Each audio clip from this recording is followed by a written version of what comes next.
کہا جی آپ میری موجودگی میں جائیں، یہ کیسے ہو سکتا ہے؟ فرمایا نہیں، تمہیں جانے ہی نہیں، میں جانے ہی نہیں دوں گا۔ حضرت امام زین العابدین علیل تھے، امام زین العابدین رضی اللہ تعالیٰ عنہ نے 3 سال تک حضرت علی کی صحبت اٹھائی ہے۔ بعض روایات میں اس سے زیادہ بھی آیا ہے۔ کچھ لوگوں نے لکھا جب آپ میدان کربلا میں گئے تھے تو 30 سال سے عمر زیادہ تھی، 30 سال سے عمر، اور داڑھی مبارک جو تھی نا آپ کی، جو لوگ شروع سے داڑھی نہیں نا کٹواتے ان کی زیادہ لمبی نہیں ہوتی، جو شروع سے داڑھی رکھ لیتے ہیں نا، کیا پنجابی میں کہتے ہیں، سچی داڑھی، اور ان کو خرشت بھی نہیں کرانا پڑتا، میں نے بھی کبھی نہیں کرایا، ضرورت نہیں پڑی، وہ نہیں کرانا پڑتا اس لیے کہ جو داڑھی شروع سے ہوتی ہے نا وہ اتنی زیادہ بڑی بھی نہیں ہوتی اور پھیلتی بھی نہیں۔ تو حضرت امام زین العابدین کی داڑھی بہت زیادہ بڑی نہیں تھی، داڑھی مبارک آپ کی ٹھوڑی کے نیچے تھی، زیادہ بڑی نہیں تھی کیونکہ شروع سے رکھی ہوئی تھی، یہ نہیں کہ تو داڑھی ان کی 33 سال عمر مبارک تھی، با اختلاف روایات، کچھ لوگوں نے اس سے کم بھی لکھی ہے۔ 2-4 مہینے کے بعد جب کربلا سے واپس لوٹے تو ساری داڑھی سفید ہو گئی۔ حضرت علی کی ایک زوجہ اس وقت حیات تھی، امام زین العابدین آگے آگے آ رہے تھے گھوڑے پہ، حضرت علی کی زوجہ نے آگے جا کے دیکھا نا، قافلے کا استقبال کرنے گئی، تو امام زین العابدین آگے تھے تو جھٹ سے انہوں نے منہ چھپا لیا، پیچھے ہو گئی اماں جی۔ تو امام زین العابدین فرمانے لگے دادی کا تو پردہ نہیں ہوتا پوتے سے۔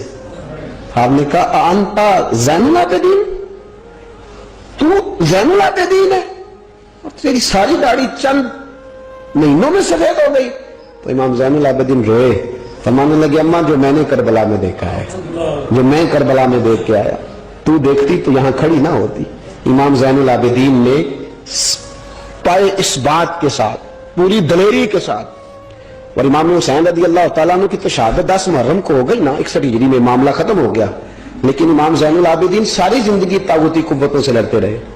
امام زین العابدین کو کئی دفعہ بعد میں گرفتار کیا گیا ہے، کربلا میں کئی دفعہ بعد میں گرفتار کیا۔ مروان بن عبد الملک ظالم جو صحابہ کو مارا کرتا تھا، جس کو یزید لعنتی نے بنایا تھا، وہ امام حسن اور امام حسین کے خلاف تقریریں کرنے والا مروان بن عبد الملک جو قابض ہو گیا زبردستی امام حسین کے بعد مسجد نبی کی امامت پر، اس کے پیچھے نماز پڑھ لینی چاہیے تھی، بولے اور نہیں جڑا ہوتے کل ہوتا ابھی کبھی پیڑا ہو سکتا ہے۔ مروان بن عبد الملک مسجد نبی کا امام اور خطیب رہا ہے بڑا عرصہ، امام زین العابدین رضی اللہ تعالیٰ عنہ کے خلاف بڑی بدتمیزی کرتا تھا۔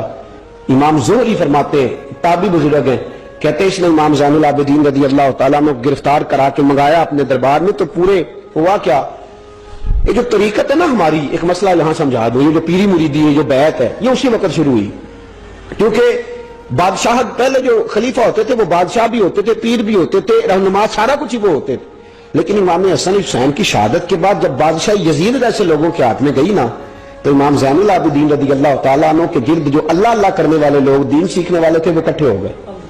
اب وہ جو بیعت تھی اسی کو آج بیعت طریقت کہا جاتا ہے۔ لوگ اس طرف ہو گئے کہ اب وہاں بیعت کا سلسلہ نہیں رہا، یہ وہی بیعت ہے جو امام حسین رضی اللہ تعالیٰ عنہ، حضرت علی، حضرت ابوبکر صدیق، سب لوگ فرمایا کرتے تھے۔ اب لوگ بڑے اکٹھے ہو گئے، لوگ آیا کرتے تھے، حضرت حسن بصری جیسے لوگ، امام زہری جیسے لوگ، حضرت سعید بن مسیب جیسے لوگ۔ امام زین العابدین نے کربلا کے بعد اپنا مکان مدینے سے باہر بنا لیا تھا، نام علی تھا، لیکن عبادت اتنی کرتے تھے کہ لوگوں نے زین العابدین کہنا شروع کر دیا، عبادت کرنے والوں کی زینت زین العابدین کہنا شروع کر دیا۔ بیٹا پاس ہو رہا تھا، گھر میں آگ لگی ہوئی تھی، امام زین العابدین نماز پڑھ رہے تھے، اتنی لمبی لمبی ساری رات سارا دن مصلی پہ رہتے، تو بہت سارے لوگ عقیدت مند ہو گئے۔ تو مروان کو خطرہ ہوا کہ کہیں امام زین العابدین میرے خلاف کوئی محال نہ بنا لے، اس نے ایسے ہی الزام لگا کہ امام زین العابدین کو گرفتار کر کے جیل میں ڈال دیا بلا وجہ۔ امام زہری کہتے ہیں میں کھانا لے کے گیا تو امام زین العابدین نے نا وہ بیڑیاں پہنی ہوئی ہیں، ہتھ کڑیاں پہنی ہوئی ہیں، پیروں میں بھی ہاتھوں میں بھی، تو کہتے ہیں میں نے کہا حضور آپ کتنی تکلیف میں ہیں، یہ لفظ میں نے کہا تو میرے شیخ تھے، استاد تھے، پیر تھے، میں رو پڑا، میں نے کہا حضور آپ کتنی تکلیف میں ہیں، تو کہنے لگے زہری میرا امتحان ہے، مجھے امتحان دینے دے، میرا رب میری آزمائش کر رہا ہے تو مجھے کرنے دے، تجھے کیا تو کر ہوتا ہے؟ تو کہا حضور آپ اتنی تکلیف میں ہیں، فرماتے ہیں انہوں نے اللہ اکبر کہہ کے دونوں طرف سے زنجیروں کو پکڑا، جب اللہ اکبر کہا تو دونوں طرف کی زنجیریں اتار کے امام زین العابدین نے نیچے رکھ دی، فرمانے لگے میں تو ایک دفعہ اللہ کا نام لوں تو اللہ ساری زنجیریں توڑ دیتا ہے، میں پابند نہیں ہوں ان لوگوں کا، میں تو اللہ کی رضا پہ راضی ہوں۔ امام زین العابدین رضی اللہ تعالیٰ عنہ نے ساری زندگی پرہیزگاری، محبت، پیار، خلوص، وفا اور لوگوں کو دین سکھایا، ساری زندگی اللہ کا درس دیا، پوری دنیا سے لوگ امام زین العابدین کے پاس آتے۔ کیا لفظ ادا کر رہا ہوں؟ میں نے پورا مدینہ نہیں کہا، میں نے کہا پوری حکومت نہیں تھی آپ کے پاس. حکومت میں مروان بن عبد الملک تھا, کیونکہ 4.25 سال 4.5 سال یزید رہا ہے. امام حسین کی شہادت کے بعد صحابہ سارے, اہل بیت نبوت سارے, جتنے بھی حضرات ہوتے تھے پوری دنیا سے جو اہل عقیدت تھے, وہ امام زین العابدین کے آستانے پہ حاضری دیتے تھے. سعودیوں نے سارے نشان مٹا دیے ہیں, لیکن امام زین العابدین کا گھر ابھی بھی موجود ہے. میں نے الحمدللہ 2 دفعہ اس کی زیارت کی ہے, اور مجھے وہاں لوگوں نے بتایا کہ مشینیں لے کے جاتے ہیں, لیکن وہاں کوئی مشین چلتی نہیں. ساری زندگی اس مکان کے اندر امام زین العابدین عصر کے وقت مسجد نبوی میں آیا کرتے تھے, عشاء کی نماز پڑھ کے چلے جایا کرتے. ساری زندگی امام زین العابدین نے نماز میں, عبادت میں, ذکر میں, فکر میں. شمر جو تھا نا, ایک اس کے بارے میں روایت ہے, ایک عمر بن سعد کے بارے میں, جب مختار کے فوجی لگے نا پیچھے کہ ہم نے مارنا ہے امام حسین کے قاتلین کو, تو اس کے شمر کے پیچھے بھی لگے, تو یہ مدینے آ کے چھپ گیا تھا. اس کے پیچھے لگے تو یہ بھاگا, امام حسین پہ پانی بند کرنے والا. اور حضرت علی رضی اللہ تعالیٰ عنہ کے پوتے حضرت علی اصغر کے گلے میں تیر چلانے والا, یہ جب بھاگتا بھاگتا آیا نا, تو امام زین العابدین کے خیمے میں جا گھسا. آپ مصلی پہ بیٹھے تھے, یوں نظر اٹھائی تو کہتا میں نے پانی پینا ہے. پانی بند کرنے والا کہتا میں نے یہ حوصلے دیکھو, دلیریاں دیکھو. امام زین العابدین خود اٹھے, پیالہ پکڑا, پہلے اسے دھویا, پھر اس میں پانی بھرا, پانی بھر کے اس کو پلایا. اور پینا ہے؟ کہتا ہاں. ایک پیالہ اور دیا. اور پینا ہے؟ کہتا ہاں. ایک پیالہ. اتنا پانی دیا کہ شرم سے پانی پانی ہو گیا, شرمندہ ہو گیا کہ یہ امام زین العابدین. باہر نکلا, دل میں خیال آیا زین العابدین نے پہچانا نہیں, اگر پہچان لیتے تو ایسا نہ کرتے. پھر اندر آ گیا, کہنے لگا شاید آپ نے مجھے پہچانا نہیں. امام زین العابدین کی آنکھیں آنسوں سے برس پڑی, فرمانے لگے تو نے میرے 6 ماہ کا بھائی پیاسا مار دیا تھا, تجھے میں بھول سکتا ہوں؟ تو اندر داخل ہوا تھا تو سارے زخم میرے تازے ہو گئے. تو کہا پھر آپ نے پانی کیوں پلایا؟ فرمانے لگے پانی بند کرنا تیرے جیسے لوگوں کا طریقہ ہے, اور دشمنوں کو پانی پلا دینا نانا محمد کی سنت ہے جو میں نے ادا کی ہے. یہ میرے نانا کا طریقہ ہے جو میں نے ادا کیا.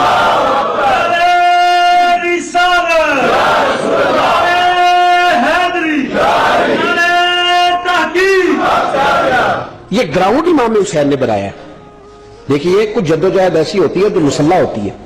یہ اہل طریقت, اہل تصوف, امام زین العابدین نے جو لوگ تیار کیے, اگر میں ان کے نام بتاؤں تو آپ حیران ہو جائیں. حضرت حسن بصری کو تیار فرمایا. حضرت حسن بصری جیسے لوگ, امام حسن بصری جو ولایت کے بادشاہ ہوئے, امام زین العابدین کے شاگرد. حضرت امام زین العابدین کے, حضرت سعید بن مسیب جیسے خیر التابعین امام زین العابدین کے شاگرد. حضرت حرم بن حیان جیسے جلیل القدر لوگ جنہوں نے بعد میں رسول اللہ کی سینکڑوں حدیثوں کو روایت کیا, امام زین العابدین کے شاگرد میں. رکے نہیں, میدان کربلا میں ہمت ٹوٹ گئی, اب معاملات آگے نکل گئے تو میں چپ کر کے بیٹھ جاؤں. انہوں نے مصلی پہ بیٹھ کے نبی پاک کا دین پڑھانا شروع کر دیا. انہوں نے پھر حجرے میں بیٹھ کے لوگوں کو اللہ اللہ, اور اس اللہ اللہ کا نفع یہ ہوا, اس اللہ اللہ کا فائدہ یہ ہوا کہ ایسے مجاہد تیار ہوئے, ایسے دلیر تیار ہوئے کہ کچھ سال گزرے تو حضرت عمر بن عبدالعزیز جیسے نیک آدمی کی حکومت قائم ہو گئی. امت کو یہ نفع ملا. نیک لوگ آپ دیکھیں نا, اگر سارا زمانہ برائی سے بھرا ہوا ہے تو کیا اس کو چھوڑ دیا جائے گا؟ ٹھیک ہے کریں سارے, آپ 5 آدمی صحیح کر دیں, آپ 3 آدمی ٹھیک کر دیں, اپنا کردار تو ادا کریں. اپنا آپ اس کے اندر کردار, تو امام زین العابدین رضی اللہ تعالیٰ نے اپنا کردار ادا فرمایا. اور پھر سب سے بڑی بات یہ تھی غریب پروری. جب یزید مر گیا اور دیگر حکومتیں آنے لگی تو امام زین العابدین کے پاس لوگ بہت سارے نذرانے لے کے آتے تھے. یزید کے زمانے میں بھی آتے لوگ, بڑے نذرانے, خدمت کرتے, بڑا کچھ کرتے. گھروں کے اندر بڑا سامان آپ کے پاس پڑا ہوتا. آپ کے صاحبزادے امام باقر, آپ فرماتے رات ہوتی تو میرے ابا جی اپنے کندھے پر بوریاں رکھ لیتے, اپنے کندھے پر, شہزادے خود اپنے کندھے پر, اور غریبوں کے گھروں تک پہنچا کے آتے, خود بوریاں اپنے کندھے پہ رکھ لیتے. فرماتے میں کہتا ابا جی میں چھوڑ آتا ہوں, مجھے بتائیں.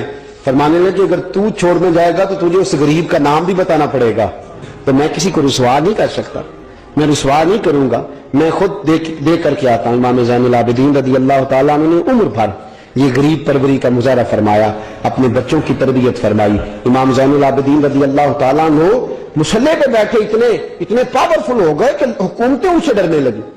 مصلی پہ بیٹھے بیٹھے اتنے پاورفل ہوئے, اتنے عظیم ہوئے کہ حکومتیں لرزنے لگی. ایک وقت ایسا آیا کہ مروان جیسا تگڑا حکمران, ظالم جو آدمی ہوتا ہے نا, بدماش آدمی سمجھتے لوگ مجھ سے ڈرتے ہیں, حالانکہ لوگوں کی شرافت ہوتی ہے، لوگوں کی یہ ایک آدمی نبی پاک صلی اللہ علیہ وسلم نے فرمایا بتاؤ جھگڑے میں کون جیتا کرتا ہے؟ تو صحابہ کہنے لگے حضور آپ بتا دیں. فرمایا جو زیادہ منہ زور ہوتا ہے وہ جھگڑے میں جیت جاتا ہے. جھگڑے میں شرفا نہیں جیتا کرتے. جو منہ زور لوگ ہوتے ہیں نا، وہ بڑا منہ زور تھا، بڑا بدتمیز تھا. اگر اس کو کوئی سیابی بھی نظر آ جاتا تو اس کو بھی ایڑی لگانے سے باز نہیں آتا تھا. بڑا نالائق تھا، ڈنڈا سوٹا بڑا چلاتا تھا، بڑا سخت گیر آدمی تھا. لیکن اس نے ایک غریب آدمی پہ ظلم کیا، اس کا مال دبا لیا. تو امام زین العابدین تھے نا، حضرت علی کے پوتے، اگرچہ بیٹھے تھے اندر حجرے میں بیٹھے تھے، آپ بظاہر تصوف طریقت کی خدمات سر انجام دے رہے تھے، لیکن اس شخص نے آ کے رویا، کہنے لگا حضور میرا اس نے مال دبا لیا ہے. تو امام زین العابدین نے چھڑی ہاتھ میں لی اور چھڑی ٹیکتے ہوئے مروان کے دربار میں پہنچے. کہنے لگے اس غریب کا مال تو نے لیا ہے؟ تو نے لیا اس کا مال؟ کہنے لگا میں گورنر ہوں. اس نے کہا نا زبردستی میں گورنر ہوں. تو وہ شخص کہتا ہے امام زین العابدین کے ہاتھ میں چھڑی تھی، زور سے فرش پر ماری. کہنے لگے آنا ابن حسین، اگر تو گورنر ہے تو میں حسین کا بیٹا ہوں، میں حسین کا بیٹا ہوں، میں حسین کا بیٹا. 3 دفعہ امام زین العابدین نے یہ جملے کہے نا، تو گورنر ہے تو میں حسین کا بیٹا ہوں. پتہ ہے نا جب 3 دفعہ گرجدار آواز میں یہ جملے کہے تو امام زین العابدین سے کہنے لگا آپ چاہتے کیا ہیں؟ فرمانے لگے ابھی اس کا مال واپس ہونا چاہیے، ابھی اس کا مال واپس ہونا چاہیے. اسی وقت بھرے دربار میں مروان نے مال منگایا، اس غریب آدمی کو دیا. وہ غریب آدمی اپنا مال لے کے واپس چلا گیا. تو امام زین العابدین بھی لوٹے. لوگ مروان سے کہنے لگے تو اتنا دلیر بنتا ہے، ایک صوفی آدمی جس کے ساتھ بندہ بھی کوئی نہیں، ایک غریب آدمی کھڑا ہے، ہاتھ میں ڈنڈا ہے، کوئی اسلحہ نہیں، کوئی تلوار نہیں، کوئی خنجر نہیں، تو ڈر کیوں گیا ہے؟ کہنے لگا مجھے پتہ ہی نہیں چلا. امام کی گرج اتنی زبردست تھی کہ میرا وجود کانپ رہا تھا اور مجھے لگ رہا تھا اگر میں نے بات نہ مانی تو پتہ نہیں آسمان گر جائے گا یا زمین پھٹ جائے گی. میں ڈر گیا، ہیبت تاری ہو گئی، روب تک. اصل بات کیا تھی؟ ان اللہ مع الصابرین، اللہ صبر کرنے والوں کے، جس کے ساتھ اللہ ہو. حضور نے فرمایا غار ثور میں حضرت ابو بکر سے قرآن بیان، لا تحزن ان اللہ معنا، تو نہ ڈر، اللہ ہمارے ساتھ ہے. اللہ ہمارے، جس کے ساتھ اللہ ہوتا ہے پھر وہ کسی سے ڈرا نہیں کرتا. ایک محبت کی بات بھی بتا دوں، لوگ ہی نہیں جاتے تھے. امام باقر فرماتے ایک دن نا ایک ہرنا آ گیا، ہرنی آگے دوڑی. تو امام اندر عبادت کر رہے تھے تو میں باہر دروازے پہ کھڑا تھا. تو وہ ہرن بار بار امام صاحب کے کمرے کی طرف جاتی. فرماتے میں بند کرتا، یہ ملا جامی نے اس کو شواہد النبوہ کے اندر لکھا ہے. فرماتے بار بار جاتی، میں اس کو روکتا. تو نماز مکمل کر کے مجھے کہنے لگے کیا بات ہے؟ میں نے کہا حضور کرنی ہے، اندر آنا چاہ رہی ہے. تو پھر میں کھول دو دروازہ، آنے دو، جانور ہے، آنا چاہتی ہے تو آنے دو. کہتے وہ ہرن اندر آیا تو میں نے اس کو دیکھا کہ وہ امام صاحب کے رات کا وقت ہے، تو امام زین العابدین کے کان کے ساتھ منہ لگائے ہوئے ہرن، شام کا وقت ہے.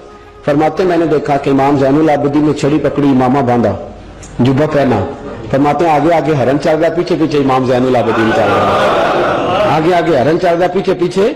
بھائی ہمارا تو عقیدہ حضور غوث اعظم کے بارے میں ہے کہ وہ جنوں بشر کے پیر ہیں، جنوں بشر کے پیر ہیں. سب کا اللہ کے بندوں کی طرف، اللہ کی ہر مخلوق کا رجحان ہوتا ہے اللہ کے بندوں کی طرف. کہتے ہرن کے پیچھے ایک عربی کے دروازے تک لے گئی ہرن. تو امام زین العابدین نے نا دستک دی دروازے پہ، اور ہرن ایک کونے میں کھڑی ہو گئی. دستک دی، وہ باہر آیا تو فرمانے لگے تیرے پاس کوئی ہرنی کے بچے ہیں؟ اس نے کہا ہاں. آپ نے کیا کرنا ہے؟ فرمایا میں خریدنے آیا ہوں، میں وہ بچے خریدنے آیا ہوں. کہتے ہیں 2 بچے تھے. کہنے لگا جی میں نے تو سویرے بیچنے تھے، میں روز جنگل سے کچھ نہ کچھ پکڑ کے لاتا ہوں، سویرے بیچنے تھے، سویرے گاہک ڈھونڈنے تھے، آپ رات کو ہی آنے کیا لے گا؟ اس نے کہا 20 دینار 2 بچوں کے. امام صاحب نے 20 دینار دیے، بچے پکڑے، واپس لائے. امام باقر فرماتے ہیں 2 ہرن کے بچے امام زین العابدین نے جب پکڑائے تو میری آنکھیں چھلک پڑی، میں رو پڑا. اور میں نے کہا ابا جی میں تو سمجھتا تھا انسانوں کے دکھ کا مداوع کرتے ہیں، اللہ نے تو آپ کو جانوروں کے دکھوں کا مداوع کرنے کے لیے توفیق عطا فرمائی. تو پھر میرے امام نے سچ کہا ہے نا، تیری نسل پاک میں ہے.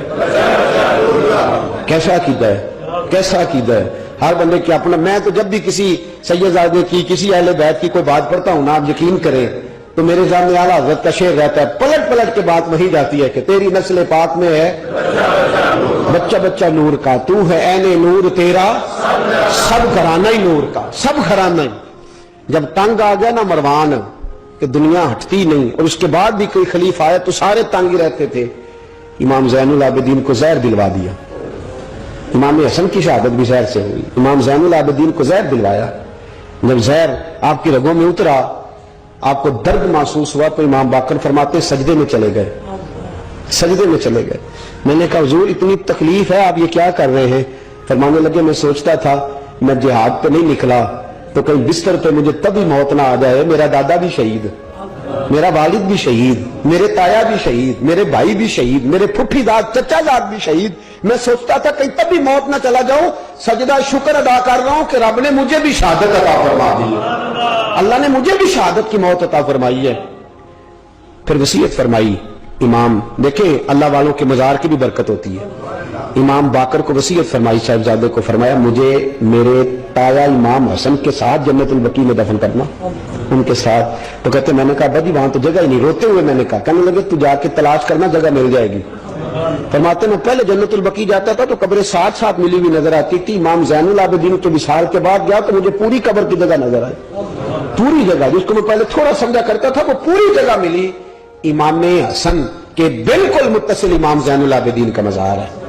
امام زین العابدین نے سینکڑوں شاگرد چھوڑے، درجنوں ہزاروں کی تعداد میں آپ سے فیوز و برکات حاصل کرنے والے لوگ چھوڑے، اور جتنا صوفیاء کا سلسلہ پھر آگے بڑھا، حضرت حسن بصری، حضرت فضیل بن عیاض، پھر اس کے بعد حضرت سری سختی، پھر اس کے بعد حضرت میں اگر آپ کو دلائل کے ساتھ عرض کروں تو سارا فیضان امام زین العابدین کا ہے، سارا فیضان۔ آپ کے اپنے صاحبزادے امام باقر کے بیٹے امام جعفر صادق، اور امام جعفر صادق کے شاگرد اور مرید ہے امام اعظم ابو حنیفہ۔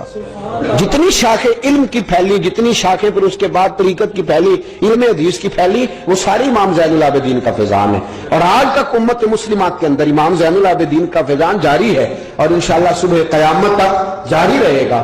علمی فیضان بھی، روحانی فیضان بھی، اور دنیا میں جتنے سادات پائے جاتے ہیں وہ بھی امام زین العابدین کی اولاد ہے۔ امام حسین کی ساری اولاد امام زین العابدین سے ہے۔ اللہ تبارک و تعالیٰ نے کس قدر فضل فرمایا۔ امام حسین کے ایک بیٹے میدان کربلا میں موجود رہے، امام زین العابدین۔ یزید کے 14 بیٹے تھے، بچے تو ان کے بھی ہوئے ہوں گے، بات آگے۔ اور یزید کا ایک بیٹا بڑا نیک بھی تھا، جو یزید کے بعد تخت نشین ہوا، اور بیٹھتے ہی اس نے کہا کہ میں اس تخت پہ نہیں بیٹھ سکتا جس تخت کے پائے میں امام حسین کا خون موجود ہو، اور میں نہ میرا باپ اس قابل تھا نہ میں اس قابل ہوں۔ یخرج الحی من المیت و یخرج المیت من الحی، اللہ زندوں سے مردے، مردوں سے زندے، اچھوں سے برے، بروں سے اچھے پیدا کر دیتا ہے۔ امام یزید کا بیٹا کہنے لگا کہ میں نہیں اس قابل کہ یہاں 40 دن، اس نے کہا میں 40 دن دیتا ہوں، اپنا حکمران بنا لو۔ اس کے بعد وہ تخت سے